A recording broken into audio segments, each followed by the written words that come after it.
Hi friends, welcome to my Saturday episode, Coffee and Conspiracy. I'm excited you're here.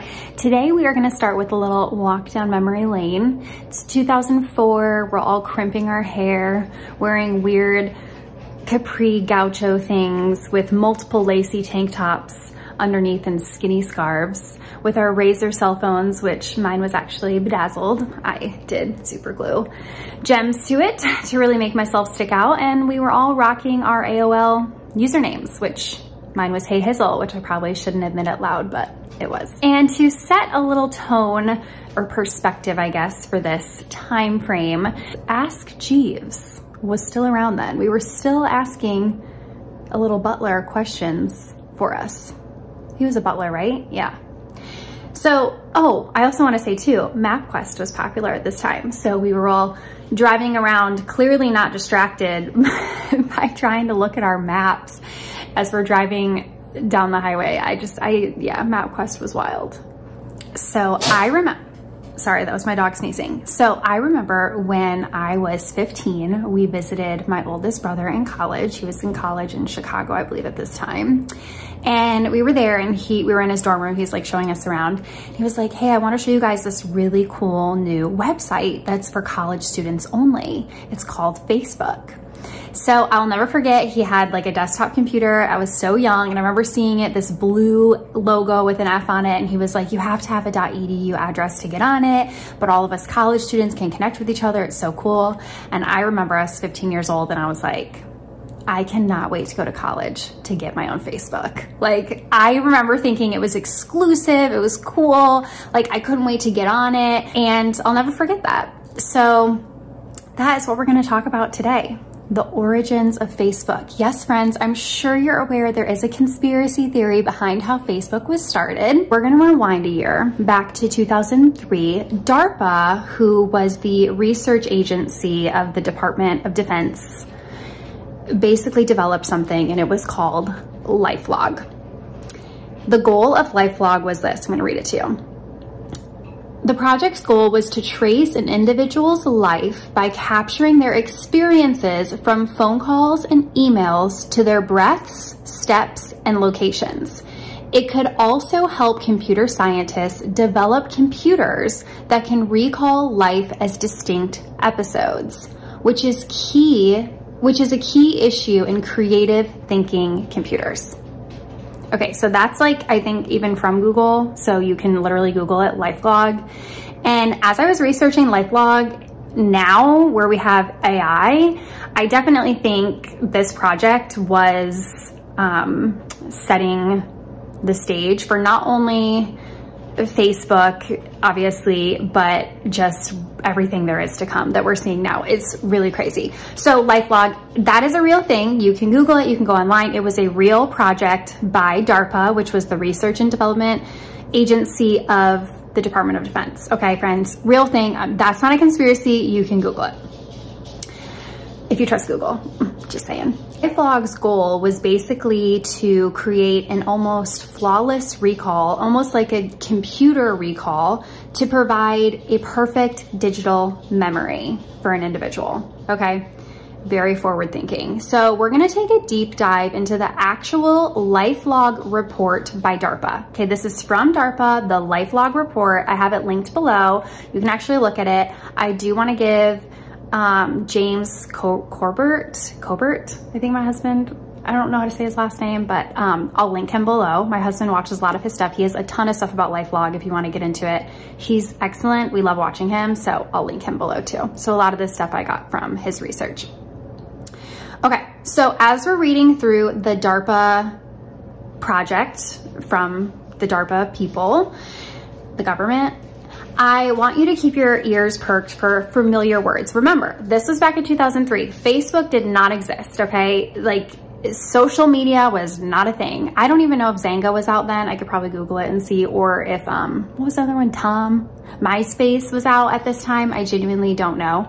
The timeline, we could Google it. Let me Google it, hold on. Okay, interesting.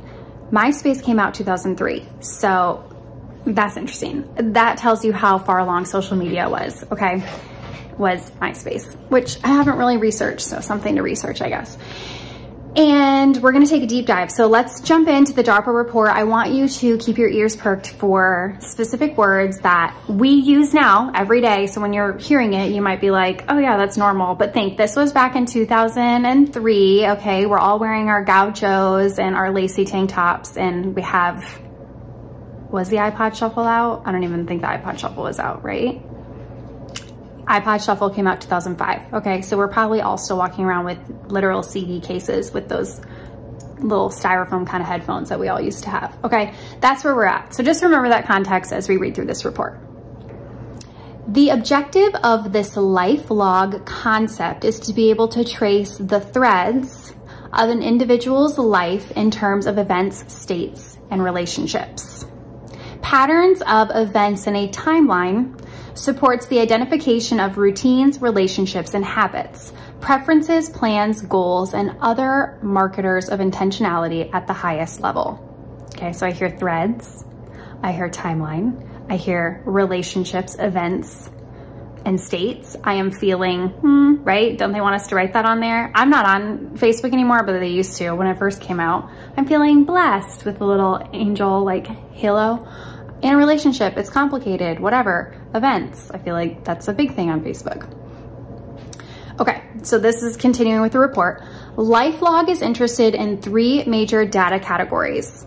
So the government is interested in 3 major data categories for individuals. 1, physical data. 2, transactional data. 3, context or media data. That's my dog knocking on a door, hold on. Yes, my dogs are super polite and they knock when they want to come upstairs. So the LifeLog project also wanted to capture anywhere, anytime physical data that might be provided by hardware worn by the LifeLog user. Okay, aren't there Meta glasses out now with Ray-Ban? Just saying, and the iWatch, just saying. They also wanted the GPS, the digital compass, and sensors to capture the user's orientation and movements. Biomedical sensors were to capture the user's physical state. LifeLog also captures the user's computer-based interactions and transactions throughout the day, from email, calendar, instant messaging, web-based transactions, as well as other common computer appliances, and stores the data in appropriate formats. Okay, voice transactions can be captured through recording of telephone calls and voicemail with the call and the calling numbers as metadata. Fax and hard copy written material, such as postmail, can be scanned. Okay, so the iPhone was probably a dream to them when it came out. I haven't done the origins of the iPhone, so I don't know if there's a conspiracy there or not. But I will say, LifeLog, definitely these people, that would be a dream, right? Let alone Facebook, which gives them a lot of this information. Your second task in this DARPA LifeLog document says data capture and storage subsystem. LifeLog must acquire data to capture both the user's physical experiences in the world and his or her interactions with other entities in the world. Which makes me think of the metaverse. Either they're gonna bring the world to a specific controlled environment that they can have access to and monitor, or things like the new glasses, like the Ray-Ban glasses or the Facebook glasses or whatever. Detectors, recognizers, and analysis tools are used to distill the data, associating the metadata, flagging keywords, and otherwise preparing the data for further categorization in terms of representations at various levels of abstraction. This makes me think of hashtags. If they needed a way to organize information and flagging keywords, hashtags is a really good way to follow that. Leverage of existing hardware and software is highly encouraged, and LifeLog should interface to commonly used computer applications. Have you logged into something using your Facebook login lately? Just saying. The first LifeLog users will clearly be the developer team itself, and they'll document their experience. Then operating conditions should not be controlled, and a broad spectrum of both physical and transactional data should be captured over the weeks of continuous real-world use.